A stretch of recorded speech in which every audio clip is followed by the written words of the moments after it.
on est le 25 janvier. Il fait 12 degrés 5.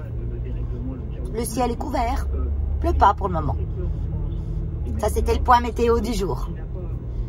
Et là, je pars à Dijon chez mon fils. Mon fils est mécano, mais lui, il est mécano informatique plutôt. Il s'occupe des problèmes... Comment ça s'appelle? Je sais plus. Ça va me revenir quand j'y penserai plus. Avec un collègue, ils ont un garage à eux, avec un collègue qui lui est mécano technique. Mais un vrai mécano, quoi. Et parce que j'ai la serrure de ma porte passager qui merdouille depuis un an. Un an, et oh oui, un an. En fait, ça a commencé l'hiver dernier et l'été, elle refonctionne. Parce que comme dit mon fils, il y a des petits éléments qui se dilatent avec la chaleur, donc ils refonctionnent. Et après, quand il fait froid, ben, il ne marche plus. Donc c'est un peu chiant. Hein, c'est un peu chiant. Je suis toute petite. Je suis en voiture, mais j'ai le temps. Hein, je suis à 10 à l'heure. Hein, je suis à un bouchon. Je suis à peine partie de chez moi, j'ai déjà un bouchon. C'est apparemment les manifestations des agriculteurs qui bloquent le rond-point là-bas. C'est un rond-point qui est régulièrement bloqué quand il y a des manifs. C'est comme ça. Et bah, du coup, j'ai le temps de vous causer. Mais je ne sais plus ce que je voulais vous dire. J'ai un cerveau de poisson rouge. Hein. Punaise. Oui, vous me voyez toute maquillée, toute pimpante. Ça change, hein. De temps en temps, ça fait du bien de s'apprêter.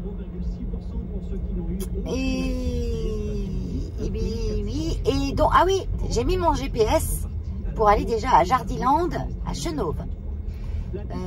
Je crois que j'y suis allée une fois, que c'était pas top. Mais bon, je vais retourner quand même, on sait jamais. Parce que chez moi, à Monceau, il n'y a plus rien. Il n'y a plus de Villa Verdée et ils ont rien. Si, ils ont des plantes de base.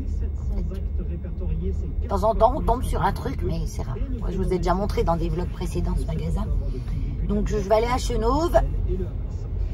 Et après, je pense que je vais piquer la mini de mon fils pour aller me balader ailleurs, tant qu'il me fasse ma serrure, parce que tout démonter, le panneau de porte, tout ça, il est pas rendu, le pauvre.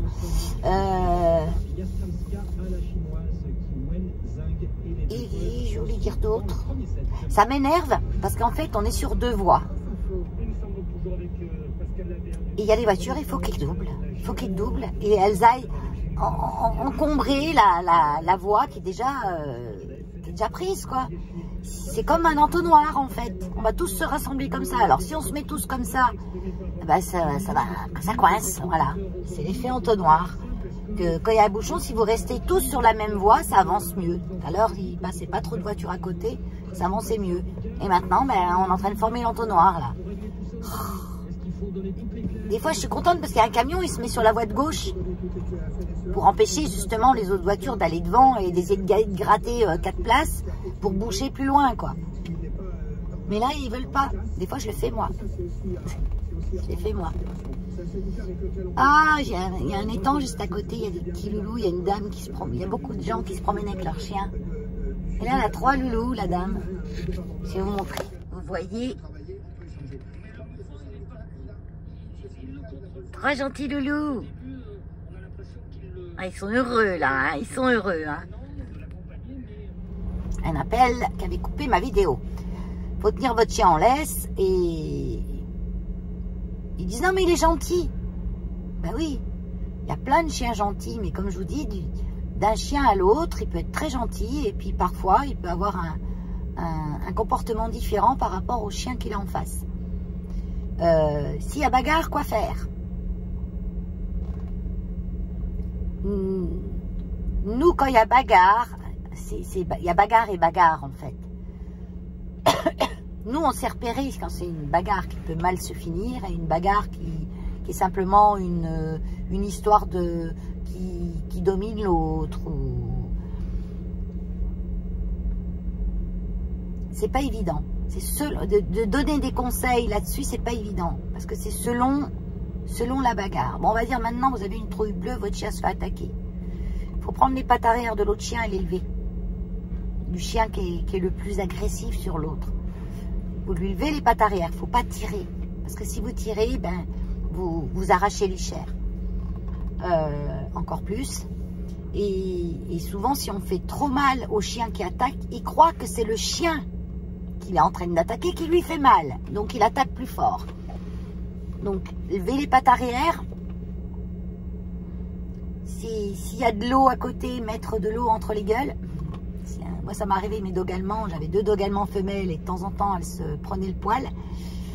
Très, très impressionnant. Et c'était assez méchant quand même parce qu'elles se tenaient par les oreilles. Donc vite j'allais chercher le jet, quand ça se passait à la maison, j'allais chercher le jet et je mettais le jet entre la gueule de l'autre qui avait attrapé, parce que souvent il n'y a pas les 2 gueules ensemble, quoi. Il y en a un qui attrape l'autre et l'autre essaye de rattraper derrière. Parce que normalement, en principe ça se règle très vite. L'autre attrape, tient, ça dure 3-4 secondes et l'autre bouge plus. Donc là ça s'arrête tout seul. Si l'autre se débat et essaye de mordre à son tour, trop longtemps, on va dire, c'est que là, ça risque de durer un peu plus longtemps. Il y a la solution aussi de dire, on lâche tout, on s'en va. Et parfois, ça résout le problème, parce que le chien, il entend son maître qui s'en va. Mais il faut vraiment lui dire fort que vous en allez, parce qu'il vous entend à peine. Hein. Il est obnubilé par son truc et il vous entend à peine.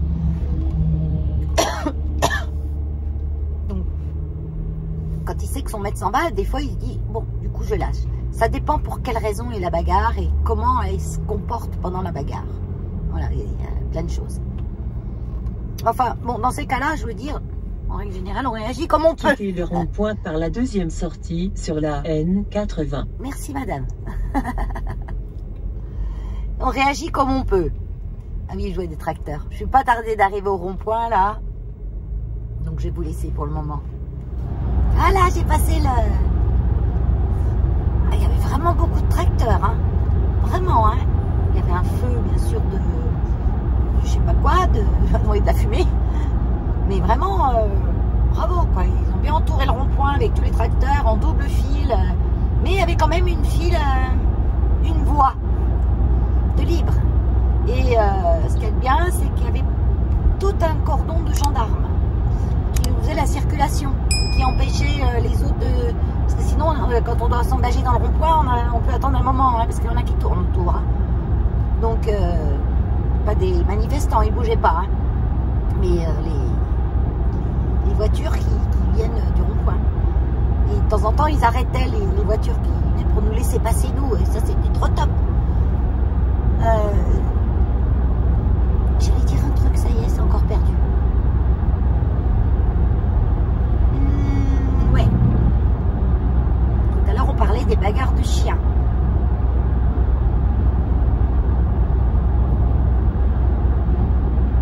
Souvent, les plus grosses blessures, on les remarque quand c'est des chiens de taille différente. Les chiens entre eux ne savent pas quelle taille ils font. Souvent, un petit chien peut être aussi... il se croit un gros chien, quoi. Ou un gros chien se croit un petit chien. Moi, Helios, mon malinois, c'est un chien qui a été éduqué à la sécurité, au travail, à l'attaque, etc. Avec les gens, c'est pas top.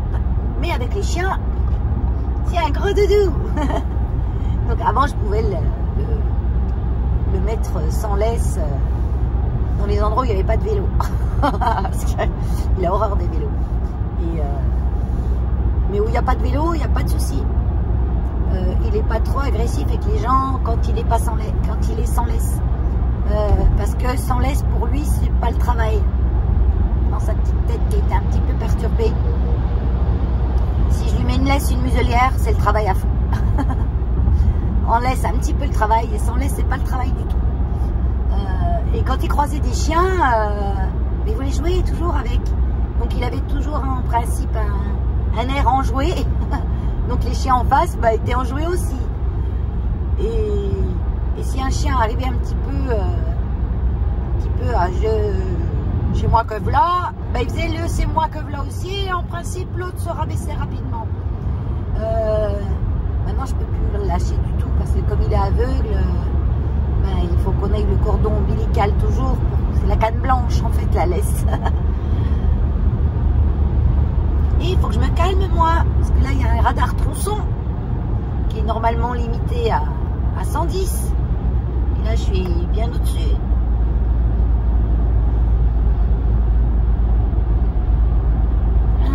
Bon, je me concentre sur ma route.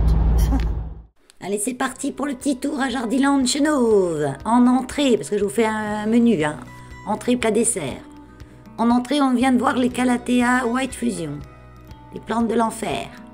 Une autre Calathea, une médaillon, je crois. Pour moi, c'est les plantes de l'enfer. J'y arrive pas hein, avec celle-là. J'ai du mal, j'ai du mal. Sinon, nous avons des broméliacées. Broméliacées. Partout, partout, partout, partout.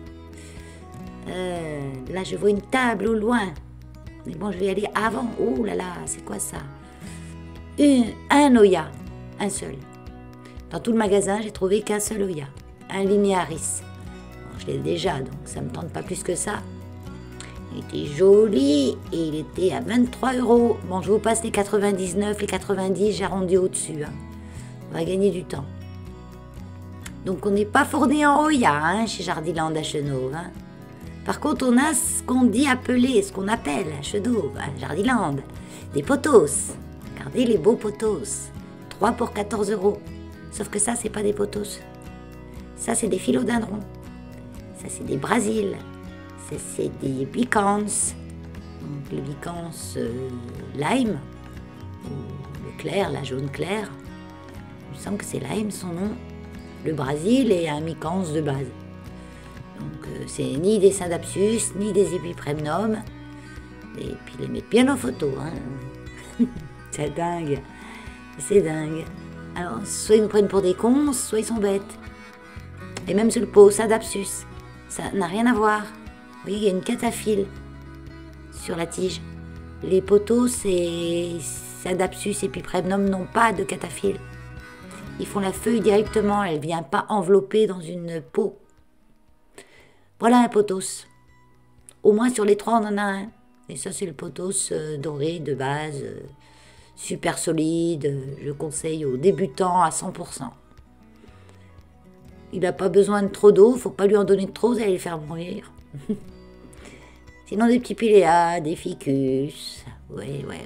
Ça fait 40 ans qu'ils nous les montrent, ceux-là. 40 ans. Minimum. Des Schefflera, des Yucca, des Dracaena et des Spathiphyllum à gogo. Des Anthurium, pas des Spathiphyllum, des Anthurium. Et pareil, il y en avait partout. Hein. Partout vous alliez dans le magasin, vous avez soit un Anthurium, la Miracle, une Monstera. Une Monstera variegata. Très peu variegata. Vraiment quelques touches par-ci, par-là. Mais bon, variegata quand même. Donc, ils en profitent, 70 balles. Après, qu'est-ce qu'on a? Là, on a un philo. Je sais pas trop lequel c'est. C'est un cardinal. Pas trop. Parce que dessus, il nous marque bien sûr plante verte. On se doute que c'est une plante verte. Et puis au-dessus, une plante verte aussi. Dans la deuxième étiquette, c'est peut-être pareil. Hein, plante verte les deux. Hein. Donc parfois, il faut décoller l'étiquette parce que directement sur le plastique, vous avez la variété décrite en impression par le cultivateur. Oui. C'est pas le cultivateur. Mais j'arrive pas à me rappeler du nom, donc quand je sais pas, j'invente. Donc là, on a des Ripsalis. C'était à 10 €, ça, 9,99. Jolie fougère, donc ça valait le coup. En suspension. Ça là, c'était pas trop cher. Elles étaient jolies.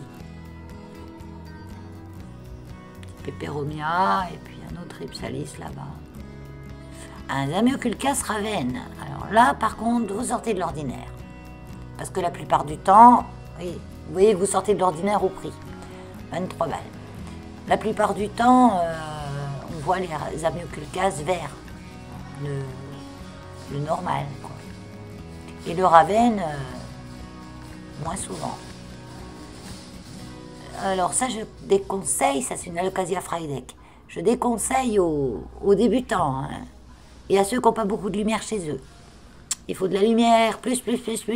Contrairement aux Amioculcas Raven, qui lui se contentent d'une pièce un peu sombre. Il n'y a pas besoin de beaucoup d'eau, lui. Je le mettrais dans les plantes débutants avec les potos qu'on a vus tout à l'heure. Là, il y a un joli petit Peperomia. J'ai déjà eu celui-là. Il n'a jamais rien fait. Il a fini par mourir. Il ne se plaisait pas chez moi. Ils ne se plaisent pas, ils s'en vont, c'est tout. Des calanchoés aussi. Pas mal de calanchoés. Une pleine table. Avec des fleurs, c'est le calanchoé de base, hein, qui est une petite fleur qu'on nous met dans les compositions, qu'on nous colle partout. Une fois qu'il n'y a plus de fleurs, ça ne ressemble plus à rien. Hein. Voilà, yucca, cheflera, anthurium, quelques phyllos par-ci par-là, mais rien d'extraordinaire. C'est le Calathea orbifolia. Donc celle-là, si vous arrivez à la garder, bonne chance. Bravo. Anthurium. Encore. Il a des Sansevieria. Et la queville derrière. Une Sansevieria Moonshine. Ça, c'est un peu plus rare aussi. Vous voyez, vous allez avoir une plante sur 30 qui va sortir un peu de l'ordinaire. Que dis-je, sur 30, sur 50. Parce que les autres, c'était les Sansevieria de base que vous trouvez chez Ikea, celle-là. Pas moins cher que ça. Et là, par contre, ça m'a intrigué. C'est une fougère, mais elle a des racines aériennes, on dirait des pattes d'araignée, je l'adore. 11,99, je crois que j'ai vu, ouais. Donc ça va. Ça, c'était... J'aurais mis dans mon panier, celle-là. Des petites orchidées, toutes riquiquites. Mais ça, c'est des petites orchidées qui ont été forcées pour fleurir. Hein. Après, elles vont un peu plus mettre du temps à refleurir parce qu'elles ont parfois du mal à refleurir l'année d'après, celle-ci. L'asparagus, j'en ai plus. Et à côté, anthurium. Ah, avec les fleurs roses, là. Et là, dans un petit coin, tout seul, perdu, une petite Maranta fascinator. Oh, la mienne, elle est morte. Quand j'ai déménagé, elle a commencé de péricliter, elle a fini par mourir. Donc les Marantas, chez moi, elles se donnent le mot « je vais bien », pendant ce temps-là, tu vas pas bien. Alors voilà, une qui va bien, une qui va pas bien. Ça, je l'ai déjà, c'est la Lightvein ou Lemon Lime, je les confonds tout le temps. Je retrouve une autre Calathea orbifolia avec des feuilles énormes. Ah oui, elle peut être énorme, celle-ci. Hein.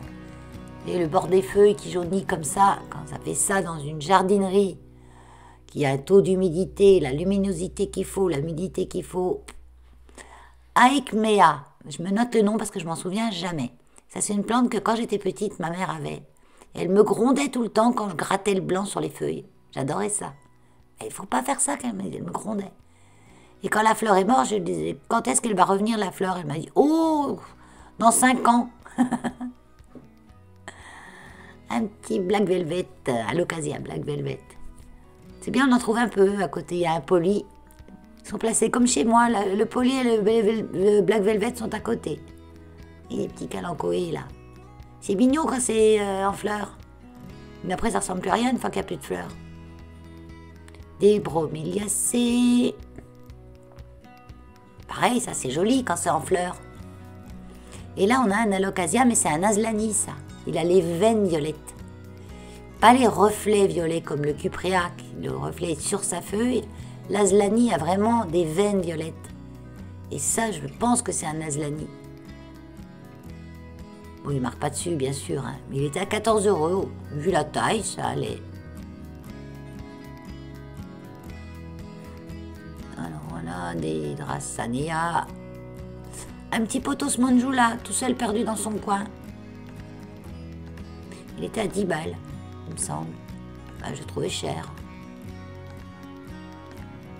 Après, j'aurais pu le mettre vers les plantes, les 3, là, puis je leur dis, bah, tenez, au lieu de me vendre un potos, alors que c'est un philodendron, bah, vendez-moi vraiment 3 potos pour 14 €, puis je prends le petit Manjula. Je dis, c'est n'importe quoi. Alors ça, j'ai halluciné, quoi. Donc là, on arrive vers les plantes, les carnivores.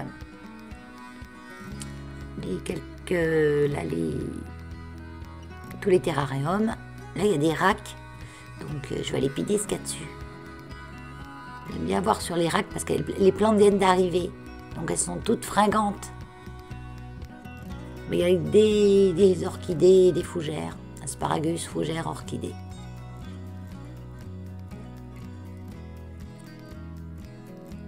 Moi, mes orchidées à la maison, elles étaient dans ma chambre.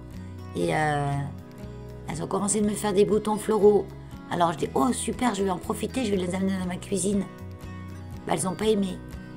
Les boutons, bah, ils ne s'ouvrent pas. Ils ne sont pas secs, ils ne sont pas morts, ils ne sont pas séchés, rien, mais ils ne s'ouvrent plus. Donc j'espère qu'ils vont s'ouvrir quand même. Ils n'aiment pas trop qu'on les déplace quand elles vont faire leurs fleurs. Des fois ça leur fait rien, hein, mais parce que moi j'ai déjà fait, ça leur a rien fait, mais là je crois qu'elles n'ont pas aimé. Ça a bloqué un petit peu le processus. Et les petites chaînes de cœur, la mienne est partie cet hiver. Bon, la périclité cet été, elle est partie cet hiver.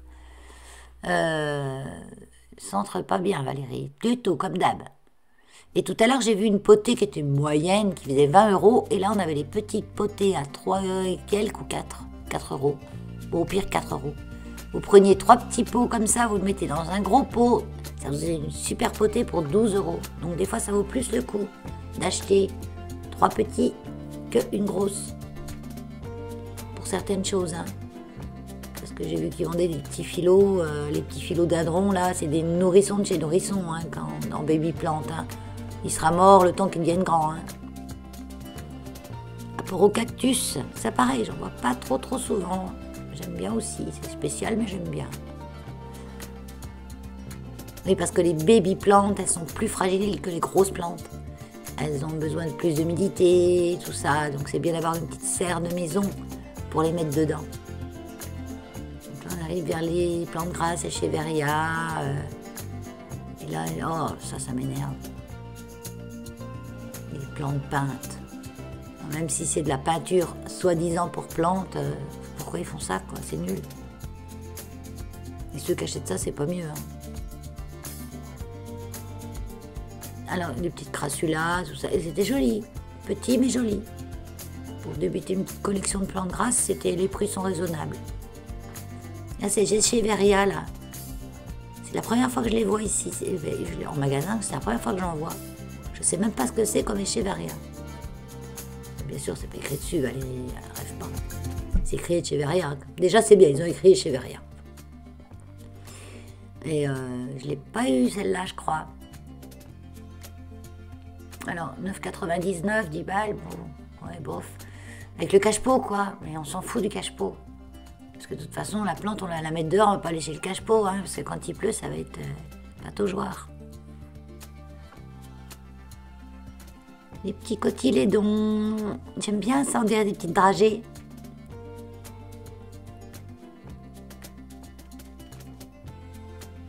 Mais bon, ils sont quand même bien achalandés, même si ils pourraient éviter de faire des bancs entiers de spathiphyllum, orchidées, et de nous en recoller encore parmi les autres plantes. Et puis les plantes un peu rares ou qu'on voit moins, elles sont perdues dans tout ça.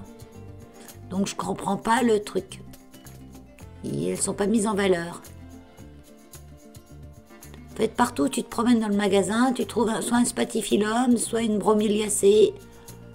Enfin, c'est les trucs que quand elles ont perdu leurs fleurs, ça ressemble plus à rien, le feuillage n'a aucun intérêt. Et là, oh mon Dieu, que vis-je?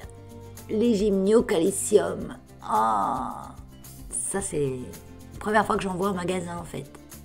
J'ai failli en acheter un sur internet une fois, mais j'avais peur. Parce que c'est quand même pas donné et je me rendais pas trop compte de la taille. Vu le prix que c'était, je me suis dit, ça se trouve, ça va être un petit touriki. Donc je n'ai pas acheté, j'ai un jour peut-être. Et ben voilà le jour, 3.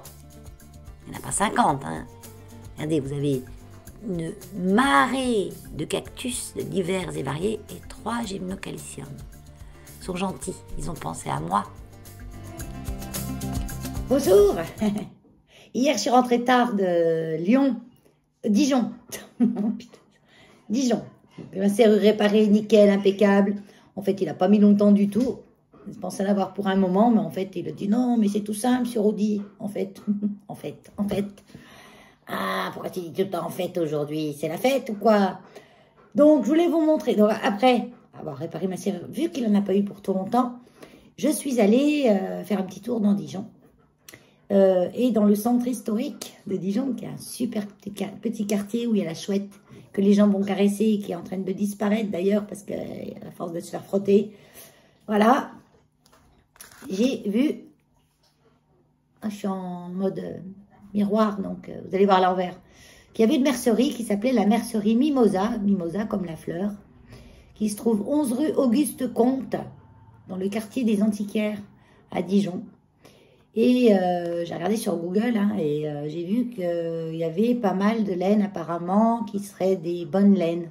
Voilà. C'est pas un endroit, ici j'ai des endroits, mais c'est laine acrylique, plastique. Enfin, c'est de la laine, quoi. Pas cher. Pas cher, mais de la daube, quoi. Moi, j'ai envie de passer du temps. Je passe du temps sur le tricot. Énormément de temps. Donc, je veux des trucs que je sois sûre du résultat, qui soient chauds, qui soient doux, qui soient... Voilà. Même s'il y a certaines laines qui ne sont pas douces du tout. Hein. Je me méprends, là, je me méprends. Mais bon, j'ai quand même trouvé de la laine en écheveau et de la laine à chaussettes. Et j'ai pris tout ça. Tout ça. Et c'est comme ça, j'en ai deux. Je pense que les couleurs sont pas trop mal. Donc ça, c'est une laine qui est vendue en écheveau d'une douceur. Oh, punaise. Et en fait, elle a plein de couleurs et des couleurs fluo. Alors, je me suis dit, pour le printemps, ça sera top. Je ne sais pas encore ce que je vais faire avec. Je ne sais pas si je ferai un top, justement. Mais je ne crois pas. Je ferai peut-être plutôt un petit pull. Un petit pull manche 3/4 peut-être. Enfin, un petit pull. Ça me fera un pull assez fin. Parce qu'elle est très très fine, la laine. Et un petit pull de printemps. Avec des couleurs un peu flashy. Trop top, hein. Donc, cette laine, c'était de la Langyard. Ça, c'est la marque. C'est de l'alpaca Sox. Et elle contient d'alpaga. Voilà, 70% d'alpaga et 30% de nylon. Donc, elle peut servir pour faire des chaussettes aussi. Dans la laine à chaussettes, il faut toujours qu'il y ait du nylon, sinon, c'est pas des chaussettes solides. Du nylon ou du polyamide. Sinon, c'est pas des chaussettes solides. Donc, trop top, j'étais trop contente parce que je le commande sur Internet chez les teinturières pour avoir des bonnes laines. Souvent, j'étais obligée d'aller sur Internet parce qu'ici, chez moi, il n'y a rien, quoi. Ils ont 4 pelotes qui se battent en duel ou alors ils ont des centaines de laines, mais toutes de l'acrylique, toutes du plastique. Et je voulais de la vraie laine. Parce que la différence entre la laine plastique et la laine, c'est qu'une laine, elle ne va pas retenir trop les odeurs. Vos odeurs ou les odeurs extérieures. Si elles sont un peu vous avez fait des frites, votre truc sans la frite, vous n'avez pas besoin de le laver. Vous le mettez un peu dehors une nuit à l'air et hop, c'est nettoyé. C'est antibactérien, c'est voilà, c'est de la vraie laine, quoi. Que nos petits moutons ou nos petits alpagas ont eu la gentillesse de nous donner.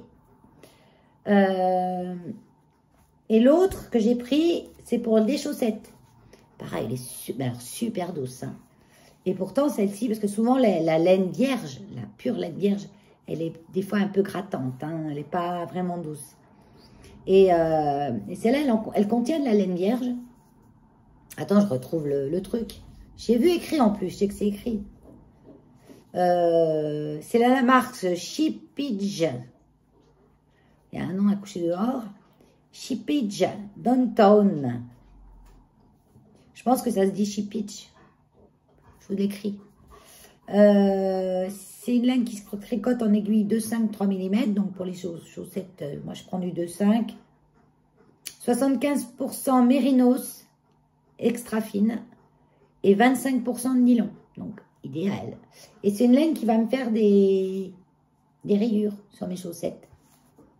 Voilà, toute seule, au fur et à mesure que je vais tricoter. Et pour faire la pointe et le talon, on aime bien prendre un contrastant. Pour que ça ressorte un petit peu la pointe, le talon et les côtes en haut. Donc j'ai pris un bleu comme ça, parce qu'il n'avait plus vraiment les contrastants exactement de cette couleur. Donc j'ai dû prendre dans une autre marque, qui est la marque Kremke. Et c'est Edelweiss Alpaca. Donc Alpaca, elle contient laine vierge 65%, 25% polyamide nylon. Polyamide, ouais c'est pareil que le nylon. Hein. Le nylon c'est du polyamide. Hein. 70% d'alpaca. Non, 10% d'alpaca. Elle a une majorité de laine vierge. Mais elle est très douce. Et voilà, voilà. Donc, je suis en train de tricoter mes chaussettes. Là, j'en suis à la deuxième. Vous voyez, j'avance. Oh, bah, ce week-end, elle est finie. Hein. Et j'aurais même peut-être commencé un de mes pulls. Mais je vais faire un pull déjà encore un petit peu hiver. Je ne sais pas encore comment. Ça va être mon premier. Hein. Oh là là. Je vais suivre le tuto de Stéphaline. La chaîne Stéphaline. Elle a fait un tuto, un cal sur un pull en une fois. Un pull facile, débutant. C'est ce qu'il me faut. La première paire, elle est finie. Donc, vous avez vu, celle-là, elle est verte. Et puis, parce qu'en fait, je suis la couleur de la laine. Et quand j'ai repris sur l'autre, ben, le clair est en bas. Donc, ça sera des chaussettes pareilles, pas pareilles. Et moi, c'est des chaussettes super chaudes pour le refuge. Hein. Dans mes bottes du refuge, elles vont être top. Hein. Parce qu'elles sont épaisses et chaudes. Hein. Donc, nickel. Et après, j'ai été à Jardiland. Parce que j'en profite quand je suis dans des grandes villes comme ça. Donc, j'ai hésité. Est-ce que je vais à Botanica? Parce qu'il y a un Botanica aussi à Dijon qui est pas mal. Ou Jardiland. Et le plus proche, c'était Jardiland. Ça m'éloignait moins. Donc, c'est Jardiland à Chenauve. Donc, je suis allée, j'ai regardé. Je vous ai fait une petite vidéo que je vais vous mettre après.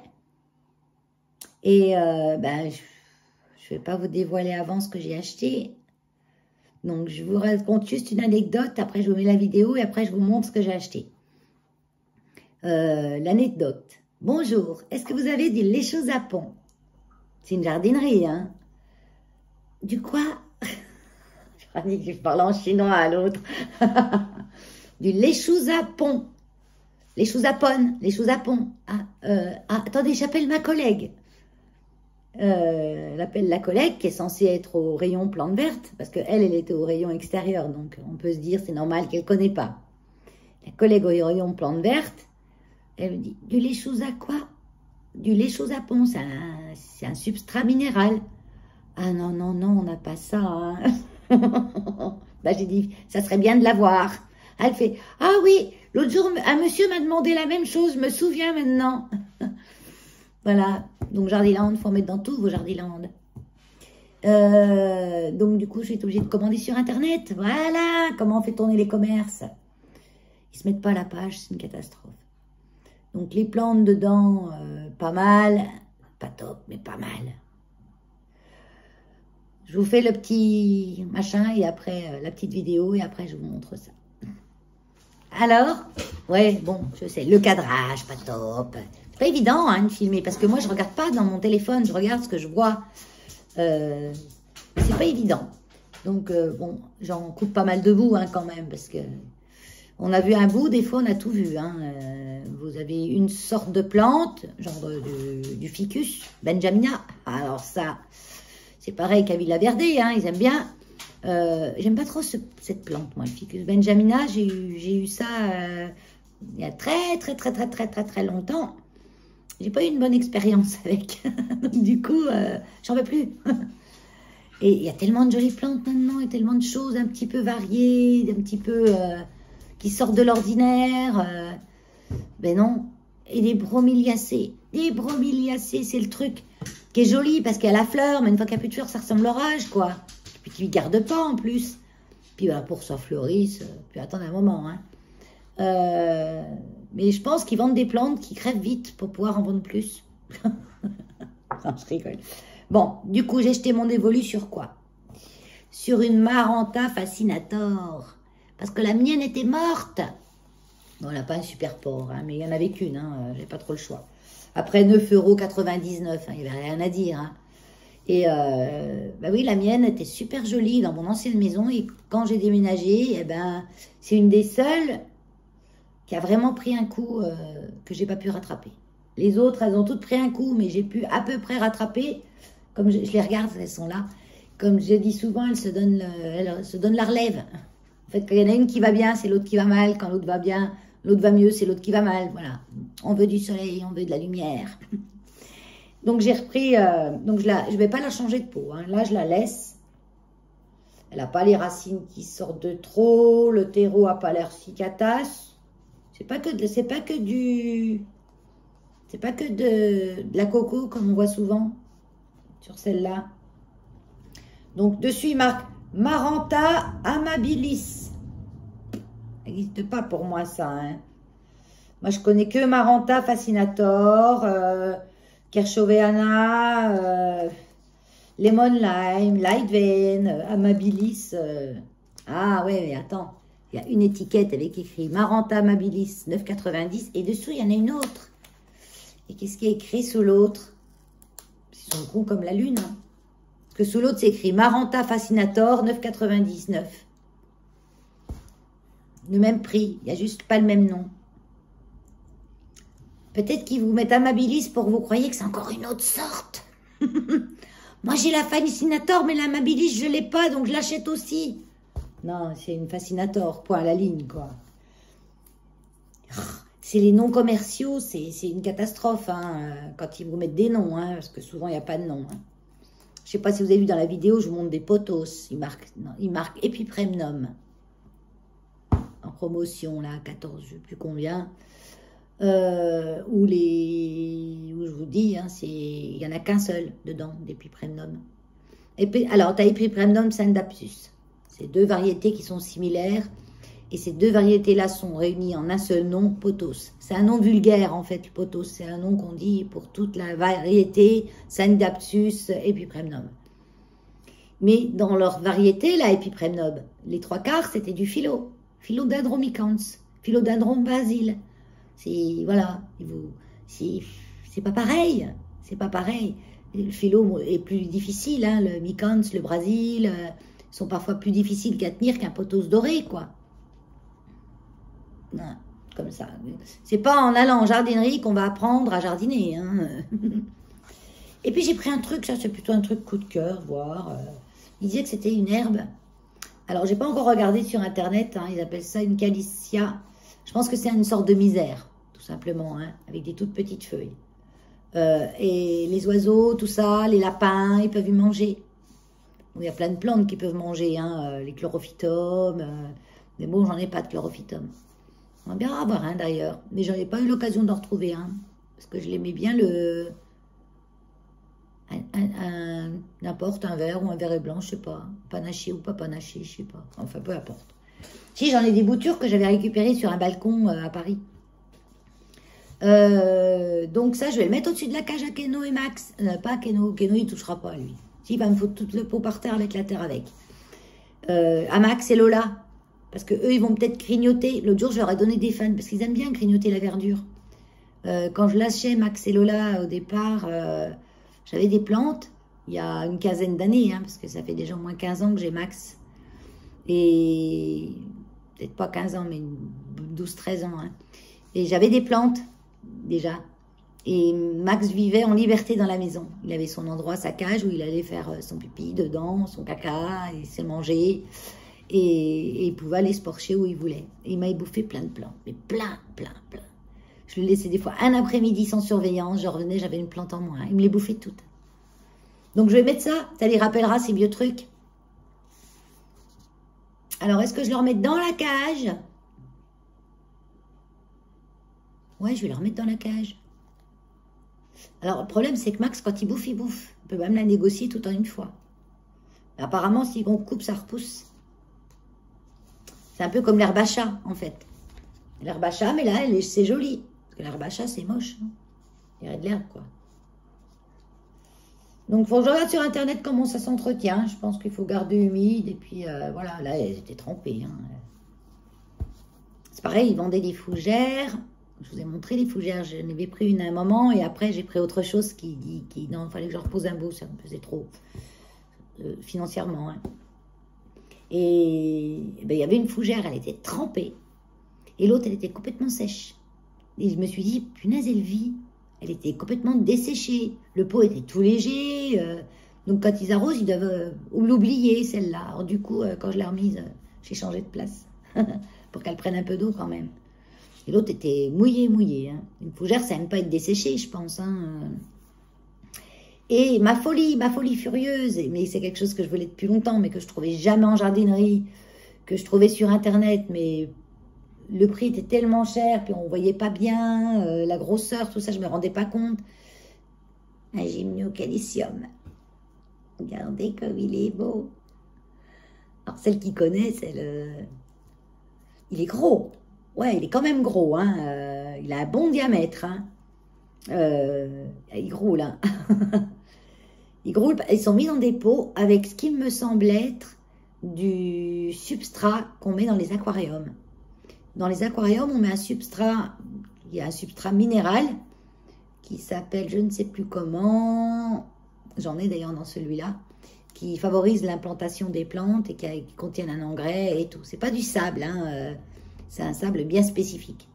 Et j'ai l'impression qu'il est que là-dedans, lui, dans un substrat minéral d'aquarium. Ça ressemble à ça. Bon, pour le moment, je le touche pas. On verra au printemps. Il est en super forme. Il y en avait 3. Je suis restée un moment devant avant de choisir lequel j'allais prendre. J'aurais bien tous pris. Hein. Après, je sais qu'il y en a. Là-bas. Donc, quand je vais retourner à Dijon, bah, j'irai en chercher un autre. Parce qu'à Monceau, je n'en ai jamais vu. Hein. Aussi bien chez Jardiland qui a fermé chez nous, mais maintenant, il ne reste plus que Villaverdé. Et Villaverdé, j'en ai jamais vu. Hein. On ne sait jamais, un jour, un espoir. Donc, il est super joli. Je n'ose pas trop pencher parce que les cailloux vont tomber. Il est pas mal varié. Il a des variégations orange.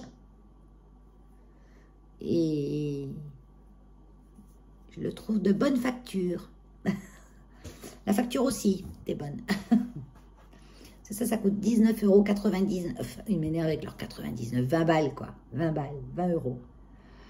Je vais le garder des années et des années. Je vais le chouchouter comme je chouchoute mon Neufort Black Tea White Ghost. Il ira à côté. C'est mes plans de chouchou. Karen, elle en a plein, mais elle a à Bordeaux, tout ça, là-bas, ils ont des jardineries. Il y a un Jardiland où ils vendent des trucs. Une fois, il y avait, je sais plus dans quelle jardinerie là-bas, ils les vendaient 14 €. Des gros comme ça, la moitié du prix. Mais ils ont du bol là-bas. Hein. Je sais pas pourquoi ils sont favorisés, hein, parce que nous, c'est la catastrophe. Pourquoi ils sont favorisés? Ben parce qu'il doit y avoir beaucoup de gens qui achètent, qui sont collectionneurs et tout. Et chez moi, en Bourgogne, par la vigne, le bon vin, le beefsteak, le charolais, et voilà, je pense qu'il n'y a que ça qui doit les intéresser vraiment. Voilà, donc comme ils n'en vendent pas, ils n'en mettent pas en magasin. Ils vendent le tout venant, ce qu'ils vendent, hein, je pense. Voilà, bon, sur ce, je vous laisse. Je verrai si je vous reprends après ce vlog ou pas. Je sais pas, on verra demain. Bye. Bon, ben, je vous prends vite fait le soir pour clôturer ce vlog. Donc, les chaussettes de l'archiduchesse sont presque sèches, mais pas archi sèches. Ouais, bah c'est long à sécher, hein. Pourtant j'ai du chauffage. Peut-être maintenant qu'elles sont légèrement humides, elles sont à peu près bloquées. Je les mets là-dessus. Voilà, là-dessus. Là. C'est ça, c'est un chauffe-serviette. Donc ça chauffe pas trop fort. Elles vont finir de sécher. Allez, sur ce. Bye bye.